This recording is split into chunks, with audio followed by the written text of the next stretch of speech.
सगळ्यांचं परिचयाचं आणि बहुचर्चित असलेलं नाव खान सर.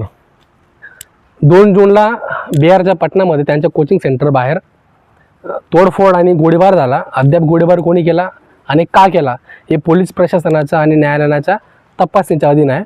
पण मुख्य बाब आहे बिहारमध्ये जे काही इतर कोचिंग सेंटर आहेत त्यांच्यामध्ये स्पर्धा आहे, उद्योग सुरू आहे आणि खान सर विद्यार्थ्यांना अगदी अल्प दरात शिकवतात. म्हणजे अगदी 200-400 रुपयात, ऑनलाईन 300-400 रुपयात, अगदी ऑफलाईन फाउंडेशन मार्फत 6,000 ते 12,000च्या अंतर्गत. आणि अद्याप काही गरीब विद्यार्थ्यांकडून तर फी घेत नाहीत, मोफत शिकवतात.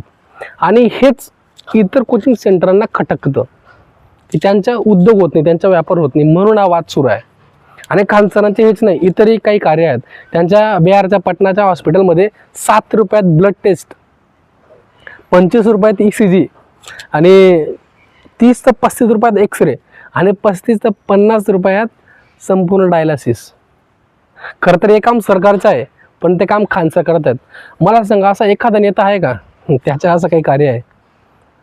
आणि हेच नाही, खान सरांना एकदा एका मोठ्या एज्युकेटेक ऑर्गनायझेशनकडून 107 कोटींची ऑफर आली होती की आमच्याकडे या तुम्ही. पण खान सरने ती ऑफरसुद्धा नाकारली होती की जर मी ती ऑफर स्वीकारली तर शिक्षण महाग होईल आणि शिक्षण महाग झालं तर गरिबांची पोरं शिकणार नाहीत. आणि आपली मीडिया दाखवते काय, तर खान सरांना खान नका, फैजल खान म्हणा. म्हणजे तिथंही धार्मिक द्वेष पसरवण्याचे प्रयत्न सुरू आहे. हे महाशय बघा काय म्हणताय. और जहाँ तक APJ अब्दुल कलाम की बात है, APJ अब्दुल कलाम सबसे बड़े गद्दारों में से है भारत के. APJ अब्दुल कलाम जैसे लोग बहुत घातक हैं. दुनिया ऐसे लोग दुनिया में नहीं होने चाहिए.